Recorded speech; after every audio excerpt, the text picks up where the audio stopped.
को पुकारे, वीरता का बिगुल लाल फिर से बजाओ।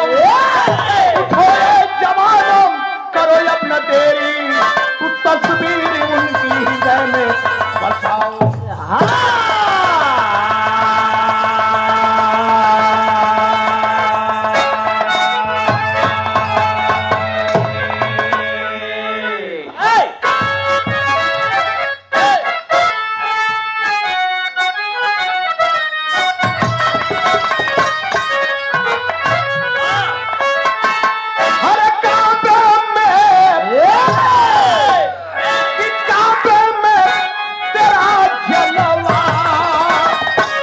काशी में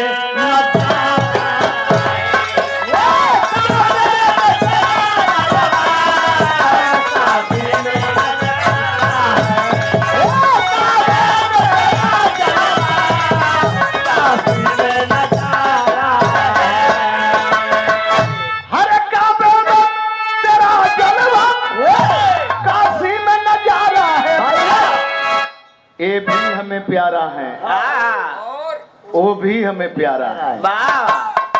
दुनिया भर का मामला यहाँ है, एक हिंदू और एक मुस्लिम। कितना सुघर लाइन जब लिखल गई। हरे भूमि सजा कर जंगी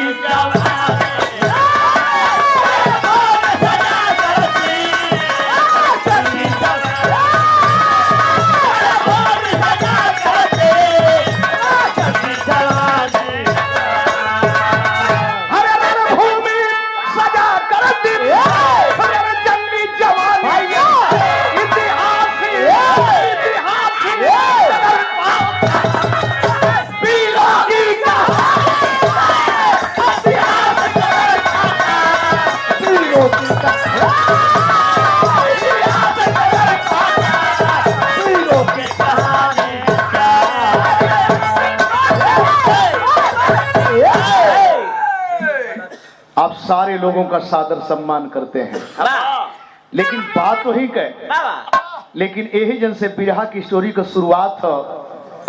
जौहरी शहर हो,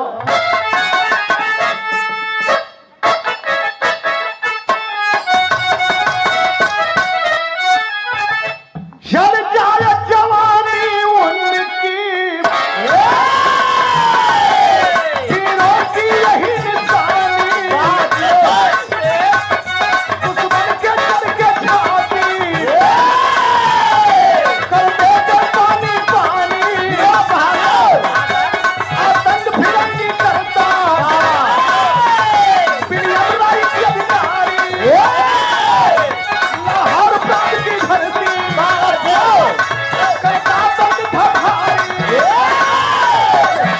उसके दिल में तमशील करी पसंद, चार बात वालों होती, पैरों तले कुचलता।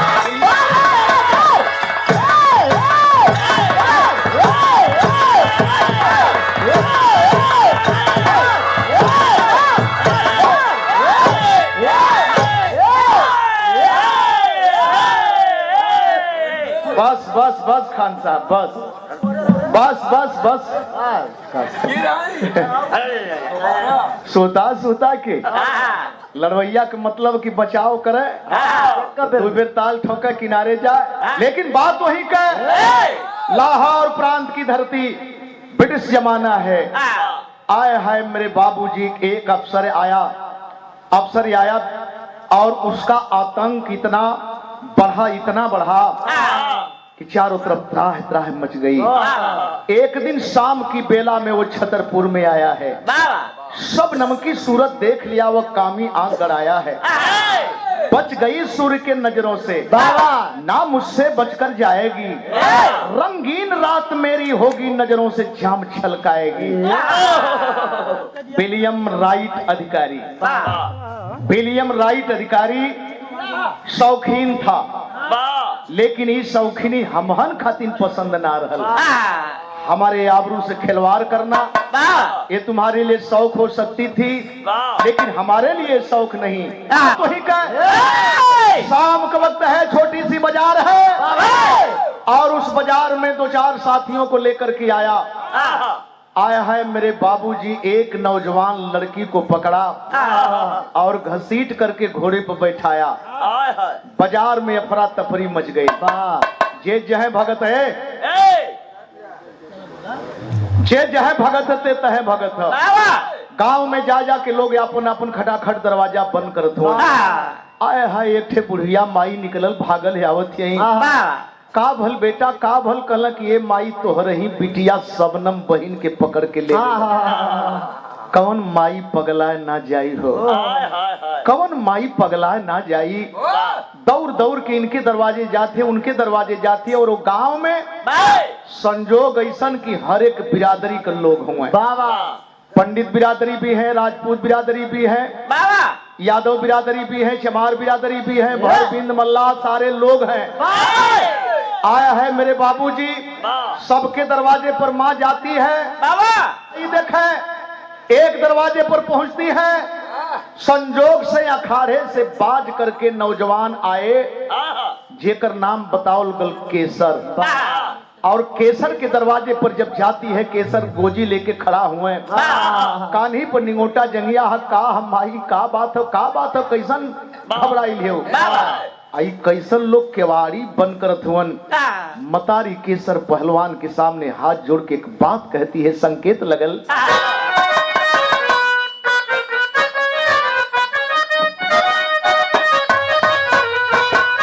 गजब भर के गुजरिया गजब करो, जब पजरा बुलाइया बताब करो। गजब भर के गुजरिया गजब करो। लेकिन माई केसर पहलवान से कह लगली, अपने गौवा का पानिया बचा नहीं रवा। अपने गौवा का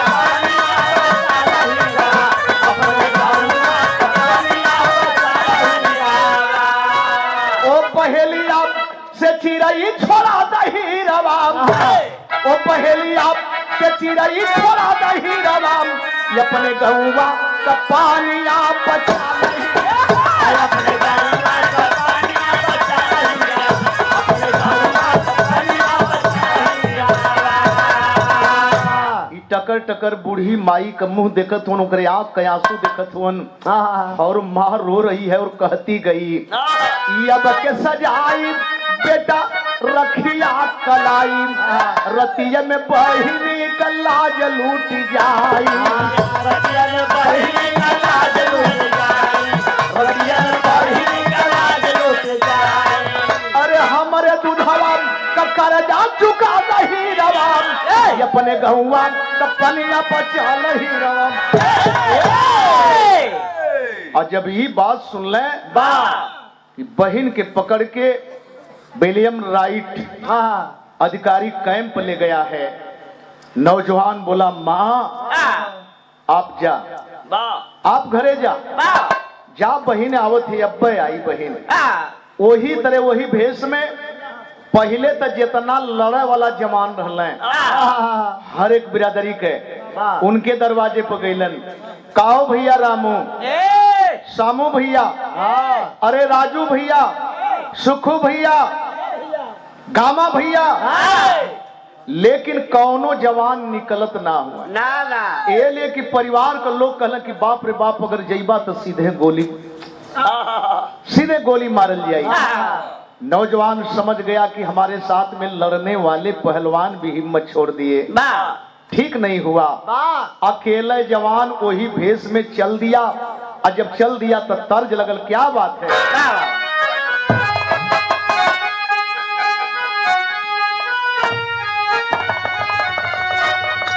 अरे पिया परदेसिया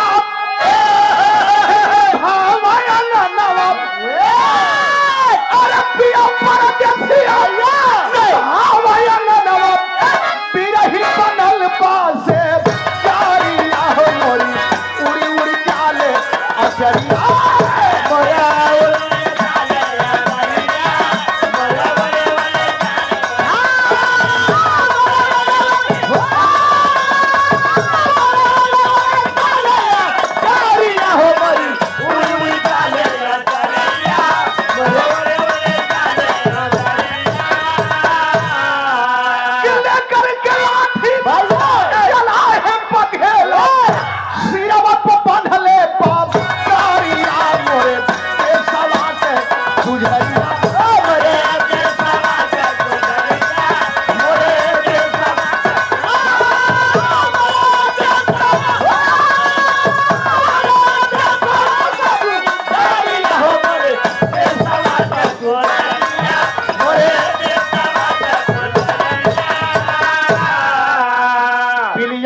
क्वार्टर पर पहुंचा है जाई, अरे आ जाओ नीच कहे जवान हर साई।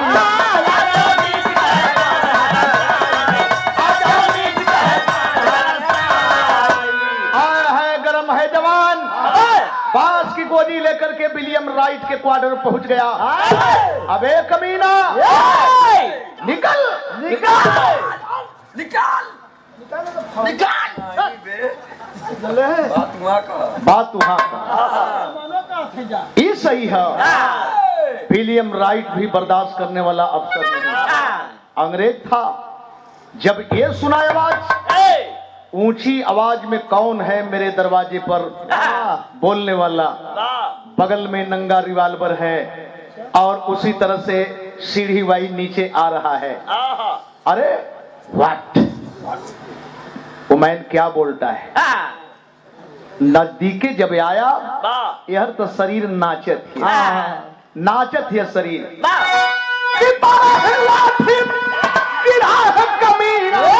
अरे घायल हुआ चला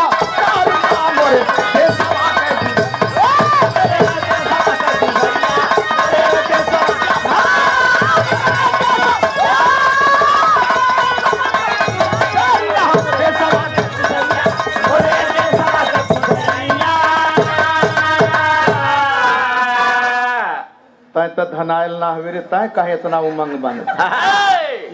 ये काल धनाई काल, ये काल धनाई आनी आज तो के संकेत मिलत। ई भैंस गोरु भयल है, टाइम है ना, आज भोर हो गल है। अच्छा तो ये दोनों ठीक है, हम ये दोनों बढ़िया हुए। एक का लाठी मरले कमर पर, जमीन पर आ गया। हाँ, जब जमीन पर आ गया, दूसर का लाठी मारल चल। शायद इतना जरूर उन्हन के मालूम रहल कि भारत का जवान पीठ पर वार नहीं करते, नतमस्तक होने के बाद भी वार नहीं करते। हाथ ऊपर करके जोड़ दिया, नहीं नहीं नहीं, ऐसा नहीं करना। नौजवान समझ गया कि जब हाथ जोड़ दिल करके मारल अपराध है। सोचा कि देखो कि बहन कहाँ है। आज ज्यों ही जवान घूमले, तब तक धोखा कर दिया। रिवाल्वर संभाल करके पीठ में गोली मार, छटपटा के जमीन पर केसर पहलवान गिर गए। और जब छटपटा के जमीन पर गिरले, समझ में बात आ गई कि बात तो बिगड़ गई, हम धोखा खा गए। अगर डबल कर दिए होते तो शायद ऐसा नहीं होता। लेकिन जवान सोच रहा है कि अब मैं बचूंगा नहीं। पेट की तरफ से गोली निकली, छाती को पार कर गई। जवान समझ गया लहूलुहान शरीर है, रक्त चल रहा है। समझ गया कि अब बचूंगा नहीं। तो मने मने मलिन होके एक ठे बात सोचत हवन। का सोचत हवन?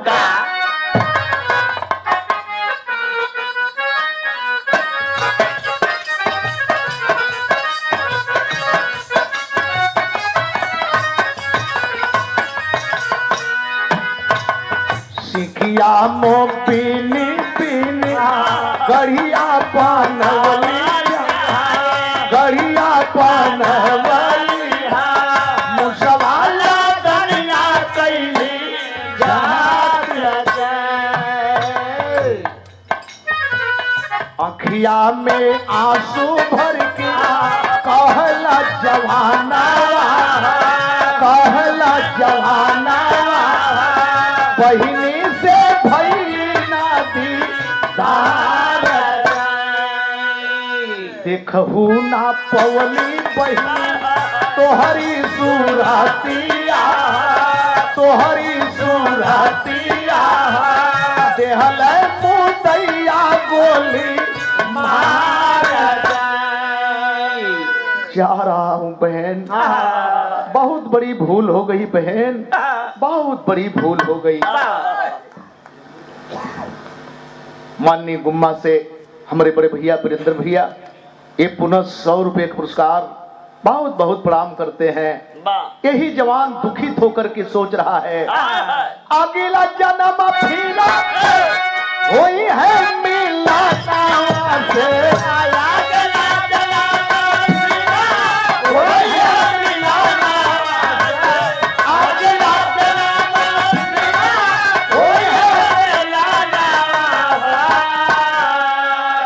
इतना कहते स्वर्ग कैसी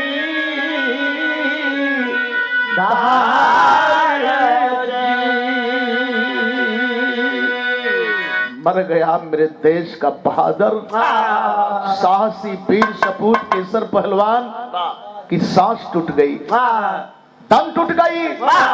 इधर ही अंग्रेजी खेमे में खलबली मच गई। केसर पहलवान मर गया, केसर पहलवान मर गया। पहलवान शुद्ध ना बोले सर, केसर पहलवान मर गया। और जब केसर पहलवान की मरने की खबर अंग्रेजी खेमे में चारों तरफ फैली तो बहिनिया के 2 तल्ला ऊपर कोठरी में बंद कैले हुए। ध्यान देंगे, 2 तल्ला ऊपर कोठरी में बंद कैले हुए।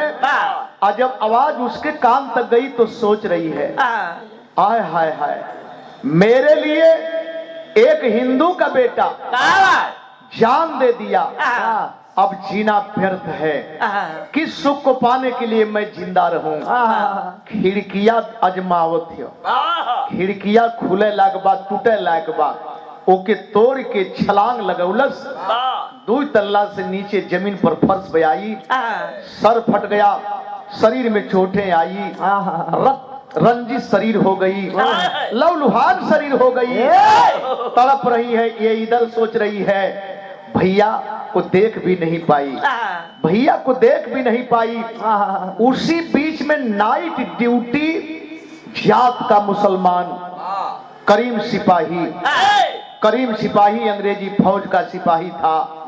अंग्रेज आए तो हमारे लोगों को भी मिला करके अपना काम किया।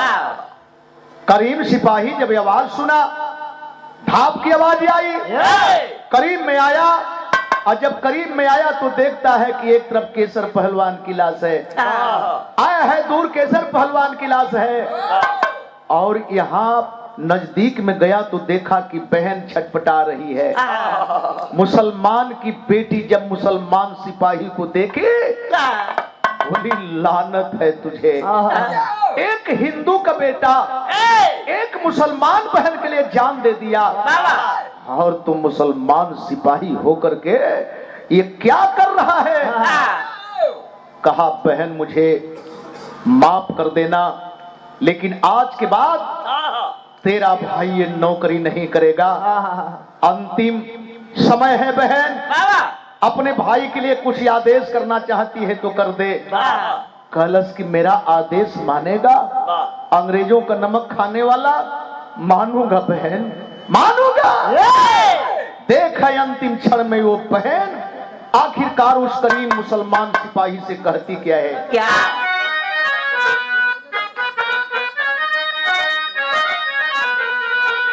अखिया में आंसू भरी की कहली बबुनिया अब तोहरा से बात भैया ये कहीं मांगना। आवा नजदीके आवा ओढ़नी अपन है तरह के फरलस रखिया हमारे भैया केसर लग पहुंचाई दे, रखिया हमारे भैया केसर लग पहुंचाई दे। बहिनी का अंतिम है होतबा मिलाना, अर्थी हमार उठी कंधा से लगाई ली है, हो सकी तो दे दिया गज भर का फना। हमार लाश हमार बुढ़िया मतारी बेवा मतारी है, वो मतारी तक पहुंचा दिया। कह दिया कि अपने आंचल से फाड़ के एक बित्ता हमरे 100 पर 100 पर डाल दी, हो सकी तो आप भाई हुआ आपको डाल दिया। भाई राखी ले जा केसर पहलवान जहां मरल हुए, अगर जिंदा हुई हैं तो थमा दिया, अगर मरगल हुई है तो उनके बाह में बांध दिया। आए हाय इतना कहती ही मेरी बहन शबनम भी अपने दम को तोड़ दिया। देखें एक तरफ केसर पहलवान की लाश, एक तरफ शबनम बहन की लाश, लेकिन वो करीम मुसलमान रात में करता क्या है, क्या बात है।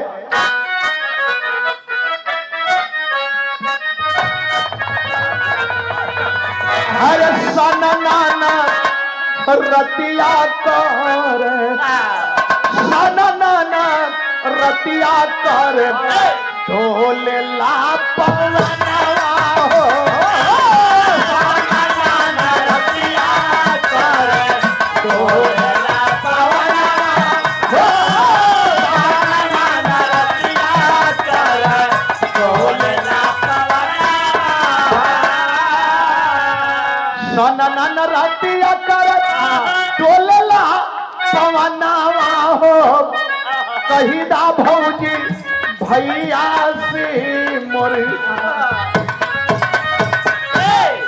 कितना भाव रहे एक गीतन में ढोढ़ी चाटत हुए सिलतो हो चटावे सो चाटे मन से का लेव देव के हो आ सबसे खतरनाक तो ऊ रहल समुयाने के चौक एकरे थुए में भो वो सर्वा प्रेम करत रहे सो की जिंदगिया लेत रहे लेकिन है जैन का भाई अरे लसिया लसिया उठा के चललन लसिया उठा के चललन पहिनी के पीरना हो लसिया उठा के चललन पहिनी के पीरना हो लसिया उठा के चललन पहिनी के पीरना लसिया उठा के चललन अरे पहिनी के पीरनवा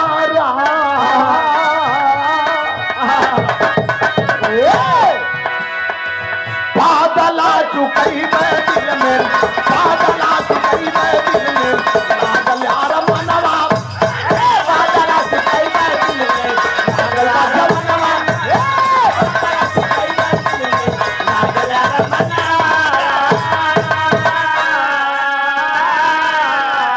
बदल गया बहन मरते हुए समय जो कही थी कि भैया मुसलमान होकर के हर तो अंग्रेजों का नमक खा करके देश के साथ गद्दारी कर रहा है। हिंदू मुसलमान की बात होती है कि हिंदू का बेटा एक मुसलमान बहन के लिए कुर्बानी दे दिया, बस इतना में ही तो परिवर्तन आया है। नौजवान सोचा अगर गांव में लाश लेकर के जाऊंगा गांव वाले देखेंगे हमको बर्दाश्त नहीं करेंगे, मैं वर्दी में हूँ, अंग्रेजी पुलिस जान करके मुझे मार देंगे।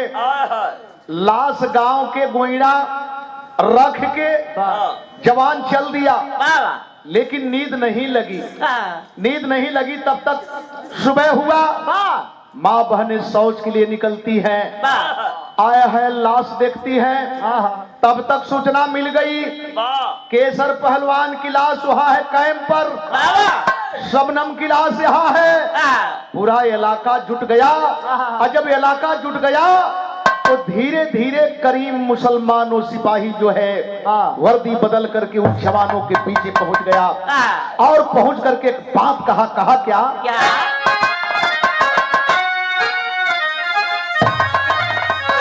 आए हैं हरे फौलादी 16 बागी बन गया, फौलादी 16 बागी बन गया, निकली रक्त कुंड से भारत की आजादी।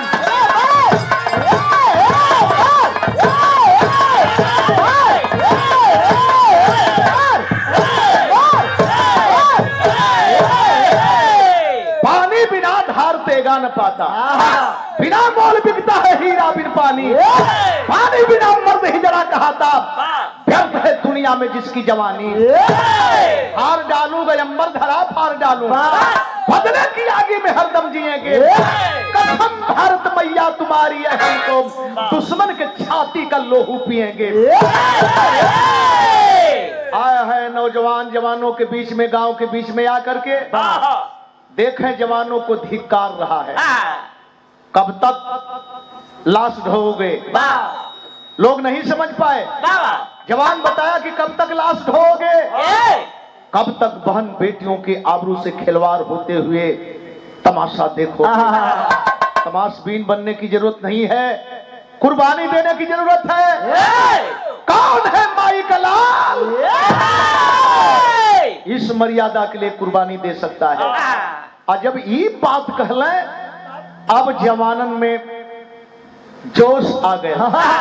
जवान का सोल जमीर जाग उठल।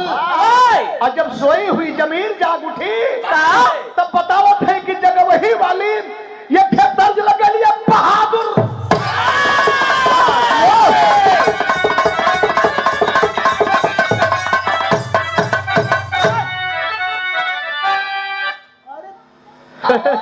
हाँ हाँ चल गल तो चल गल।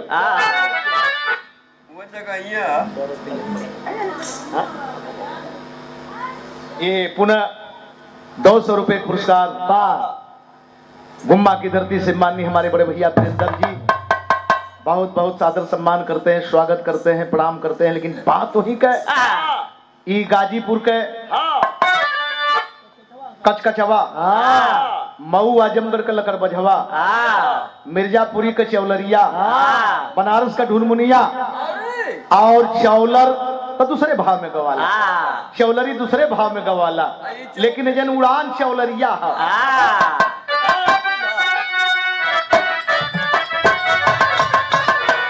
हर जौहर देखावे ना हो।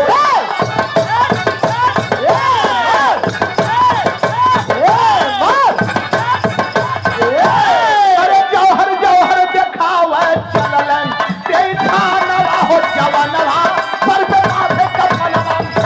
जौहर देखावे चललन ते थानवा हो जवानवा पर पे माथे कफनवा। जौहर देखावे चललन ते थानवा हो जवानवा पर पे माथे कफनवा। 12 जवान तैयार भइले। 12 बिरादरी से 12 जवान तैयार भइलन। यादव पंडित राज भर जिंदा कोई हरिजन होई ना निंदा, मुस्लिम हरिजन होई ना निंदा। मल्ल भैया के हमारे गोली, मल्ल भैया के हमारे गोली, नाहर चले बना के गोली, नाहर चले बना खेले खून का होली, खेले खून का होली।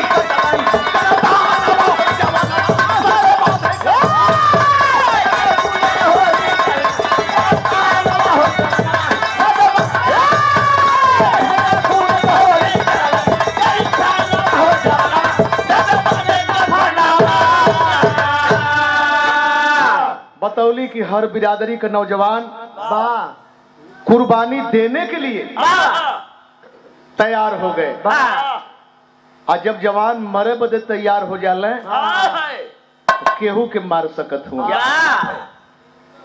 गरीब से गरीब व्यक्ति अगर संकल्प ले ले कि हम मरने के लिए आ रहे हैं तो मारे वाला का आधा वही तरह का हो जाएगा। कैसे हम लड़ेंगे? हमारे पास लाठी है, बल्लम भाला गणासा है, उनके पास से बंदूकें हैं। हम छुप करके वार करेंगे। जैसे ये कमीना गुरिल्ला वार करते हैं हम इनके ऊपर भी छुप करके वार करेंगे।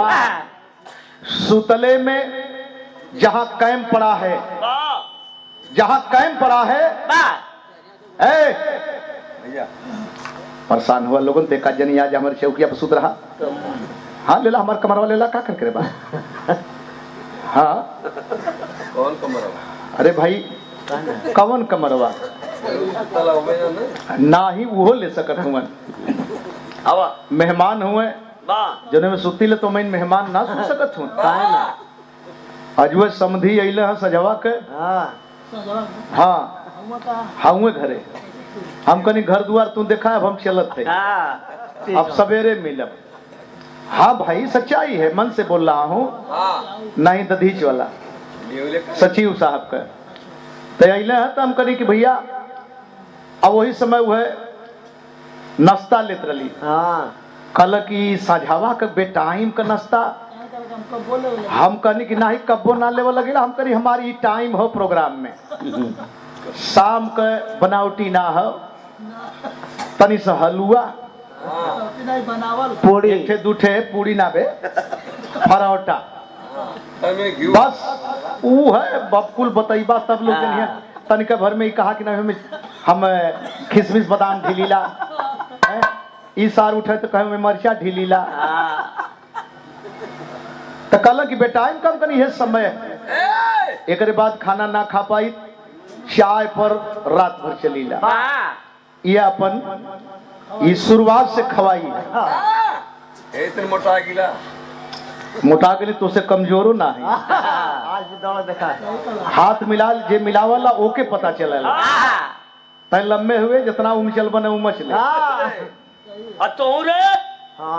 हाँ ओकरे बहनोई के कहबा तू बर्दाश्त करी नहीं की साबस कबहू कबहू बड़ा पक्ष हमार लेला मौका बहादुर हुआ कब बोले लाके बहादुर न हुआ बल्कि बहादुर का सार हुआ अरे ठीक है काहे बहादुर का सार ना हुआ बात बिगड़ गई पहले तो जो संतरी था ड्यूटी पर तैनात था जवान कौनो पहुंचल सलाम कई के नजदीके गए ओकरे समझ में आल कि नहीं यहाँ भारतीय जी हजूरी करने आया अधाई के मिमोरी के दाबी देना यानी मारत ना हुआ ईठ के दबाए देना जब संतरित का काम खत्म तो कैंप में 17 सिपाही सोए हैं विलियम के साथ में 17 सिपाही सोए हैं गौर करेंगे सुतले में जाके कत्ल कैलन विलियम राइट का सर लेकर के नौजवान बोले भैया केसर से रिजल्ट तो बहुत बढ़िया निकल गया हम लोग फर्स्ट क्लास का पास हो गए कल नहीं बहादुर रिजल्ट निकल गया लेकिन जब तक बुढ़िया माई मोहर ना लगाई तब तक एक मान ना माई के बेटी का बदला केसर पहलवान का बदला एक गांव के सम्मान का बदला क्षेत्र के मर्यादा का बदला आज माई के हाथ टिक गई है लेकर के मुड़ी रातों रात बुढ़िया माई के पास गईलन सपनम के मतारी के पास गईलन लेकिन जब माई देखलस तो मतारी कितना खुश हो कितना खुशी है के बात कलस अरे खून कटी का लगा के कहली माई अखिया परसल दूध का बदल लेहला लाल चुकाई अखिया परसल खोज खोज के अंग्रेजों को नाहर गोली मारे हो मचा तहलका गली गली में भागे सब हत्यारे हो एक दिन गईलन जौहर आज घेराई अखिया परसल एक दिन गईलन जौहर सिंह घेराई अखिया परसल एक बुढ़िया झोपड़ी में छिपल जाई अखिया परसल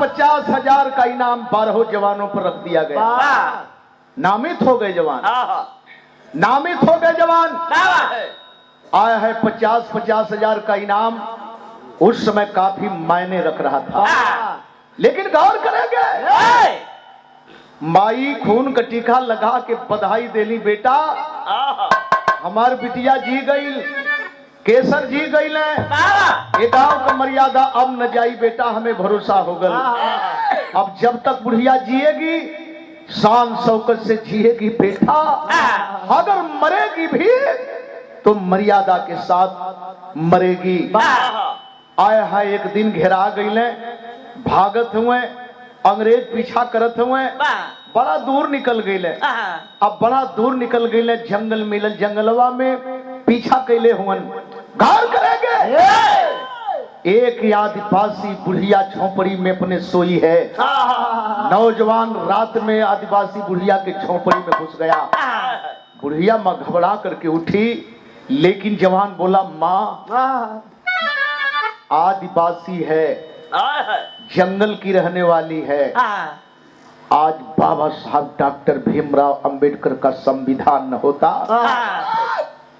तो अनुसूचित जनजाति बाबा साहब ने संज्ञा दिया। आज मुसहर बिरादरी से, वनवासी बिरादरी से, आदिवासी बिरादरी से महामहिम की कुर्सी पर द्रौपदी मुर्मू नहीं बैठा। ये बाबा साहब के संविधान का देन है। उसी समाज की एक बुढ़िया जो जंगल में बसर कर रही है, गरीबी में जीवन जी रही है, बुढ़िया के झोंपड़ी में घुस गई। बुढ़िया माँ देख के घबरा गई, इशारा कैले कि माई बोलिहा मत, माई बोलिहा मत। एक शब्द उस माँ को जवान की तरफ आकर्षित कर दिया। नीचे ऊपर देखत यही, निहारत यही, निहरती ना है बल्कि कहली कैली ठेका।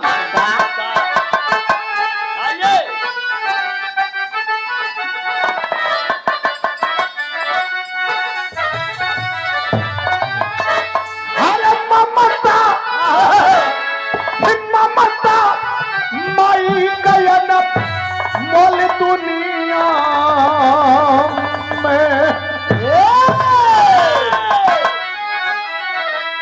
माई के चरिया में ममता दूला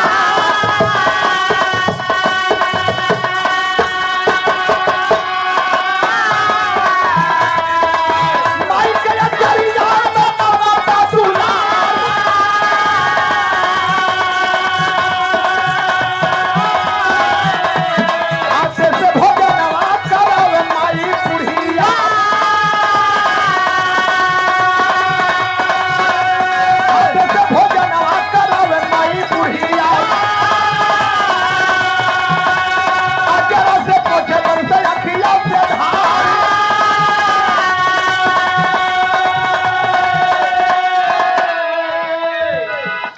इतना ना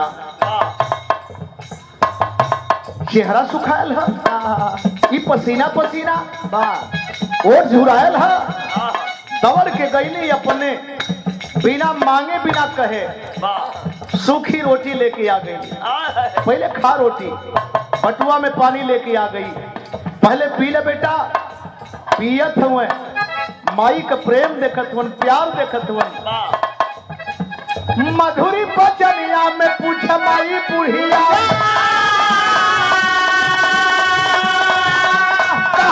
तनवा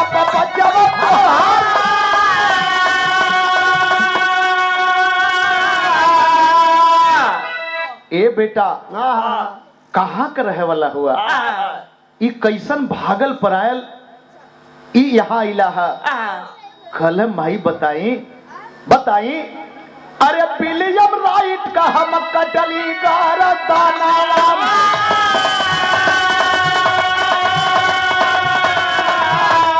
बारह जवान भैली गौवा से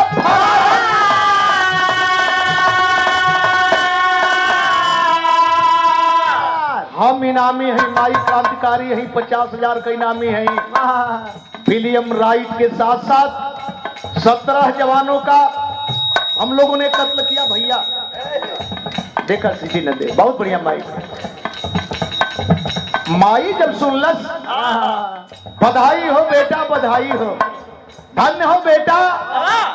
अरे खोज खोज के अंग्रेजन के मारा, खोज खोज के अंग्रेजन के मारा बेटा। देश पर जब तोहरी मतिन सपूत जब जाग गई ना, अब ज्यादा दिन तक ये देश गुलाम ना रही। माई बधाई देती है, शाबाशी दे रही है, लेकिन गजब हो गल हो भैया, तनिके भर में गजब हो गल कि बगल में सूतल रहल माई का लल्ला नवाब।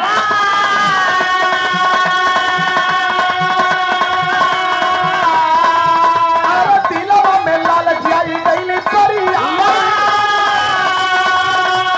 आने में खबर आती है वही घड़ी नाम।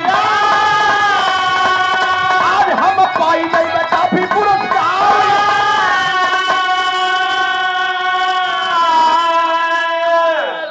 बात बिगड़ गई, माई देवी निकलल, लेकिन ओकर बेटा दानव निकलल।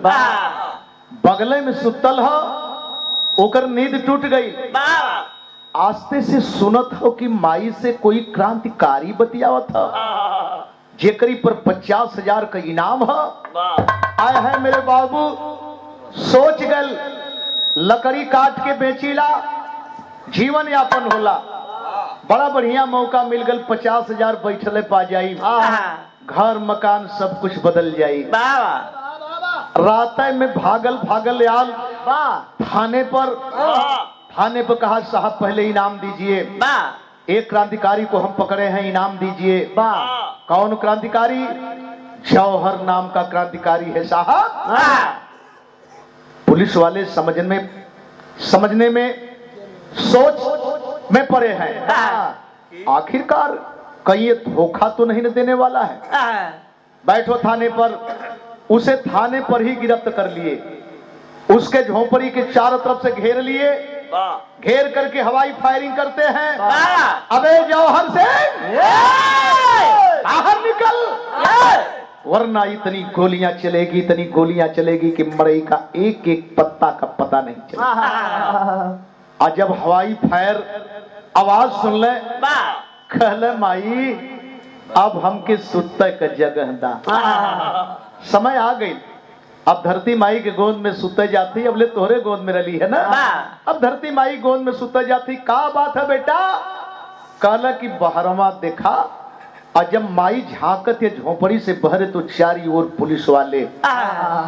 माई अवाक है बाबू। का बात है साहब? का बात है? अबे बुढ़िया, तुम्हारे झोपड़ी में क्रांतिकारी छुपा है, 50,000 का इनामी छुपा है। हमारे झोपड़ी में क्रांतिकारी हो 50,000 के? अरे बाबू अगर ओके पाए जाए तो हम खुद धरवा दे। कहले कि तुम्हारे बगल में कौन खड़ा है बुढ़िया? तुम्हारे बगल में कौन खड़ा है? नौजवान तुम निडर है कि अब मुझे मरना है तो भागना क्या है, अंतिम दिन है, लेकिन तुम्हारे बगल में कौन खड़ा है? बाहर जंगल की आदिवासी मतारी एक बात कहलस का अरे बगल में हुए हमारे गोदिया का सुगाना,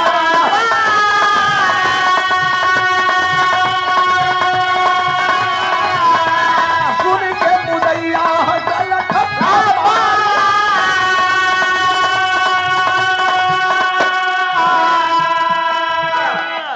देखने से ही पहचान नहीं हो पा रही है कि बुढ़िया का बेटा होगा। अंग्रेज सोच रहे, हंस रहे हैं कि ठीक है बुढ़िया ये तुम्हारा ही बेटा है। तो आपस में विचार कर रहे हैं कि थानवा में जीवन बंद के कर बेटा हो। अरे ओ बुढ़िया, कै बेटा है तुम्हारे पास? धन्य हो मतारी, कलश की एक कैठे बाबू, एक कैठे वो हमारे साथे हो, एक बेटा हो वो संगवे हो। तो थाने में किसका बेटा है वो तो इसी का बताया है, और देखने से भी लग रहा है कि थाना वाला इसका बेटा है, ये इसका बेटा नहीं है। अंग्रेज बोले बुढ़िया अब ये फैसला यहाँ नहीं होगा, अच्छा तू अपने बेटे को साथ में ले ले, चल थाने पर, ये फैसला थाने पर होगा।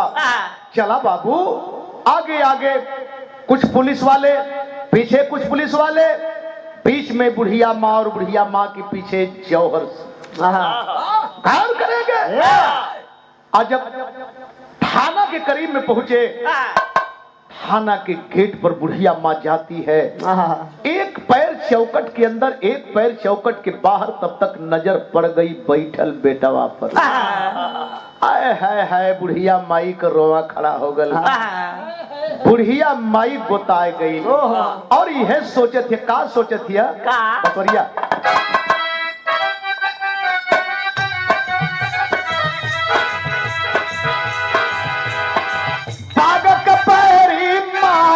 हुई है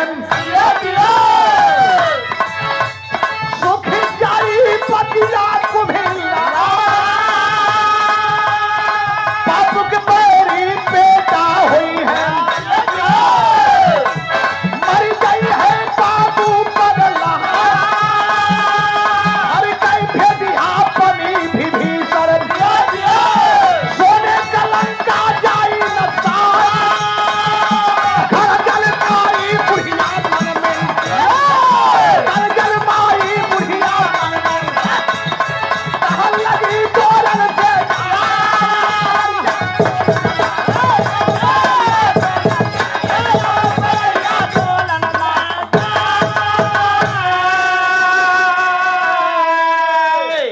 मने बुढ़िया माँ सोच रही है कि मेरा बेटा तो गद्दारी कर दिया गद्दारी।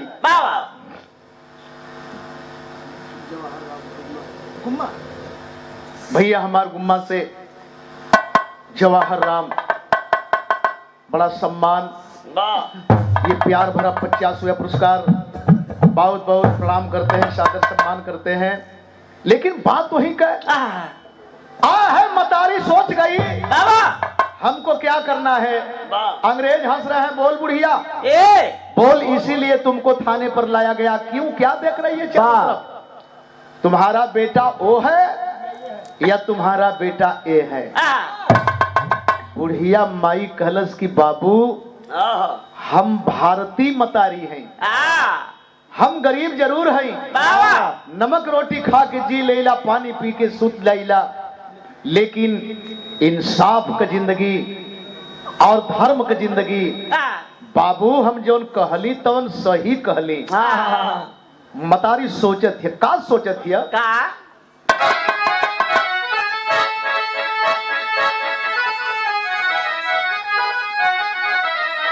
ममता ममता कहल लगी ललकारी, बेटवा कैला सबोरी गद्दारी, हारी थानले पठना नवा हो माई बुढ़िया बैठले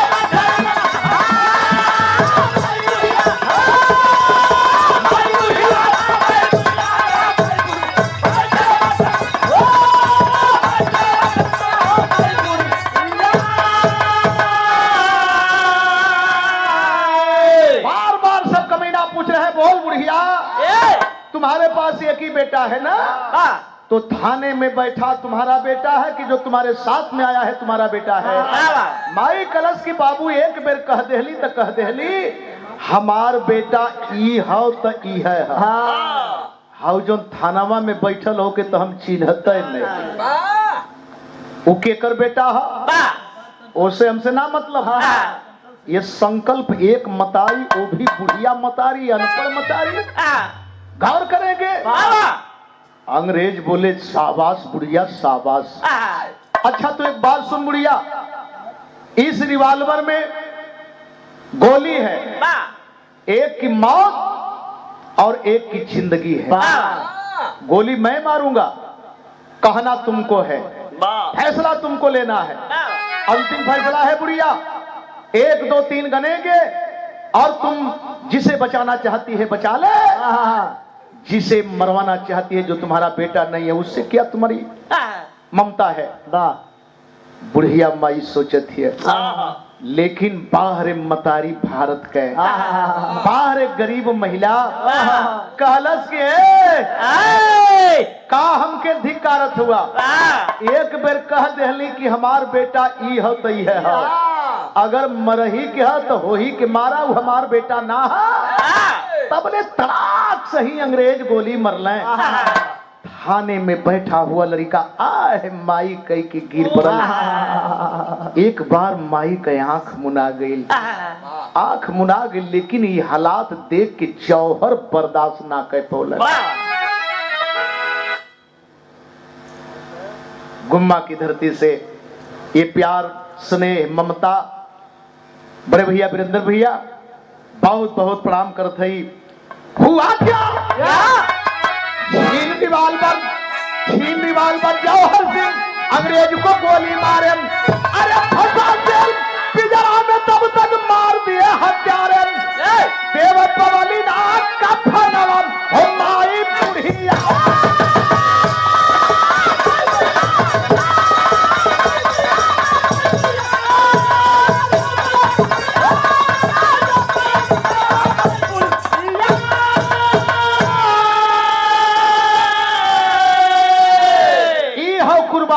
तपस्या हो त्याग माटी के प्रति एक गरीब परिवार के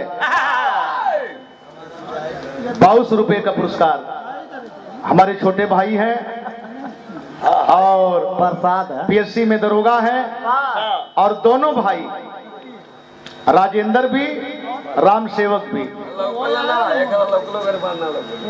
अरे भाई कहीं बाझल हुआ लोगन कोनो हमान का कर्जा थोड़ो हो ना है कि जे बाझल है वो काहे नहीं आके देता वो कुछ नहीं वो दिखावे के तम से हालचाल अली है तब लोग गुरदैला हालचाल हो गए कोनो दिक्कत ना हो शिष्टाचार कोनो जरूरी ना हो कि पैसा जे देत है वह ठीक हो सब ठीक हो ये है त्याग ये है तपस्या ये है मातृभूमि गुरु बिहारी गुरु गणेश का खत्म हुआ दस्तान विमल चंद्रिका कवि के सब बच्चन से प्रेम हौला 16 बागी